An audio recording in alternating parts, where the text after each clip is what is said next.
السلام علیکم ورحمۃ اللہ وبرکاتہ۔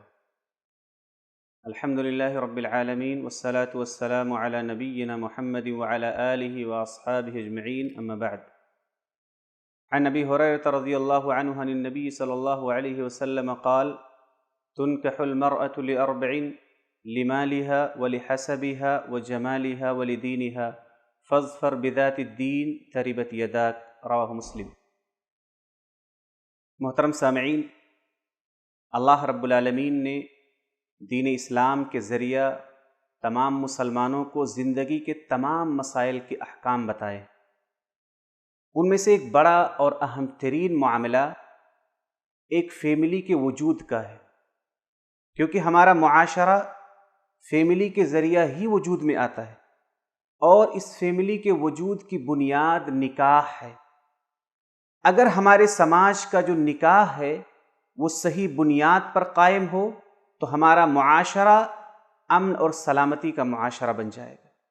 ہر قسم کے فساد، بگاڑ اور آپسی عداوت اور رنجش سے پاک ہو جائے گا۔ لیکن جب سماج میں نکاح کی بنیاد غلط پڑتی ہے تو اس کے بعد ہمارا پورا سماج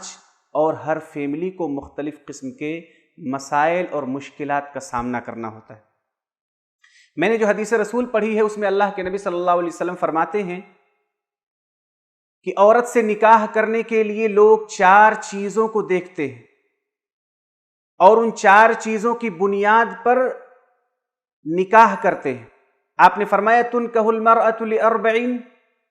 لمالها، ان میں سب سے پہلی چیز ہے مال۔ ایک مرد جب کسی عورت سے شادی کرنا چاہتا ہے تو وہ مال دیکھتا ہے کہ فلاں عورت کے پاس مال بہت زیادہ ہے، پراپرٹی بہت زیادہ ہے، اس کے حصے میں مال بہت زیادہ آنے والا ہے، اور مال کی لالچ میں وہ اس عورت سے نکاح کرتا ہے۔ اور بعض انسان ایک عورت کے حسب اور اس کے منصب کو دیکھ کر کے نکاح کرتے ہیں کہ ایک عورت کی اچھی نوکری ہے، اچھی پوزیشن ہے، سماج میں اس کا ایک مقام ہے، مرتبہ ہے، اور اس مقام، مرتبے اور منصب اور حسب و نسب کی وجہ سے بہت سارے لوگ عورتوں سے شادی کرتے ہیں۔ وَجَمَالِهَا، اور بعض لوگ عورت کا حسن و جمال دیکھتے ہیں،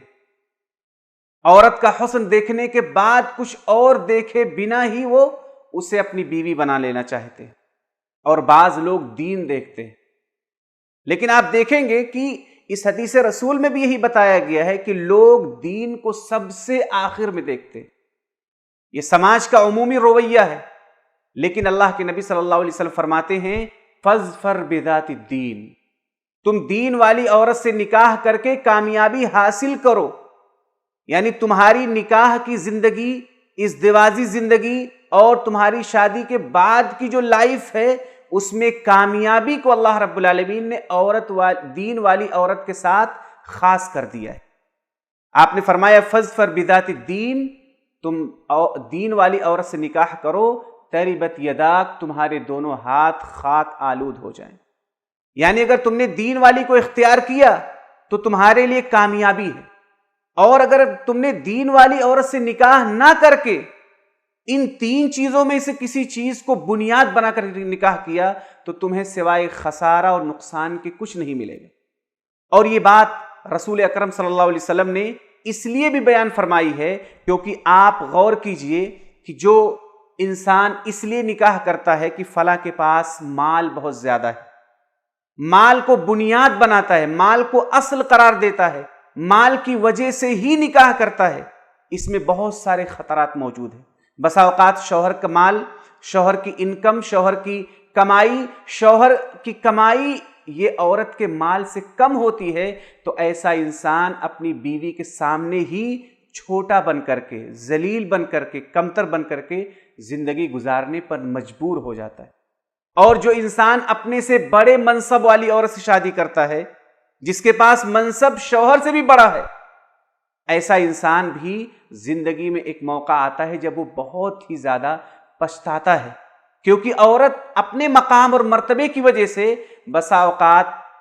اپنے شوہر سے یہ کہتی ہے کہ ہمارا مقام تمہارے خاندان کے مقام سے بڑھ کر ہے، لہٰذا تمہاری ہمت کیسے ہوئی کہ تم مجھے کوئی حکم دے سکو یا مجھ سے کوئی مطالبہ کر سکو؟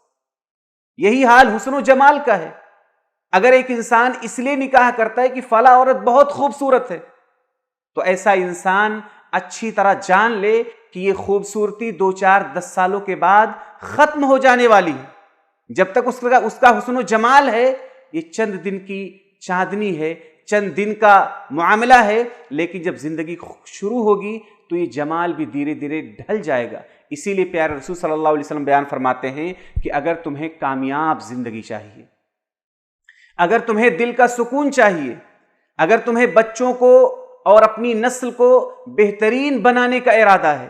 تو تمہاری شادی کی بنیادی اساس دیندار عورت ہونا چاہیے۔ اور آج ہمارے سماج کو ایسے ہی دیندار عورتوں کی ضرورت ہے جو امن کے ساتھ، سکون کے ساتھ، اللہ کی عبادت کرتے ہوئے، شوہر کی فرمانبرداری کرتے ہوئے،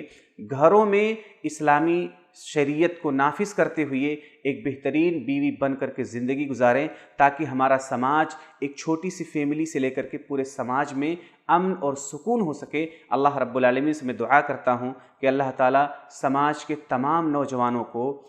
شادی کے موقع پر دیندار بیوی کا انتخاب کرنے کی توفیق عطا فرمائے، تاکہ ان کے شادی کے بعد کی زندگی پرامن ہو، پرسکون ہو، باعزت ہو، خیر اور بھلائی والی ہو، کامیابی والی ہو۔ اللہ رب العالمین تمام نوجوانوں کو اس کی توفیق عطا فرمائے، اور خاص کر ان والدین کو جنہیں شادیوں میں ایک خاص مقام اور رتبہ حاصل ہے، انہیں بھی اس بات کی توفیق عطا فرمائے کہ وہ اپنے لڑکوں کے لیے ایسی بیویاں منتخب کریں جو بیویاں صاحب دین ہوں، جو بیویاں دین اور اخلاق کے مالک ہوں۔ اللہ رب العالمین ہمیں اس کی توفیق عطا فرمائے، آمین۔ السلام علیکم ورحمۃ اللہ وبرکاتہ۔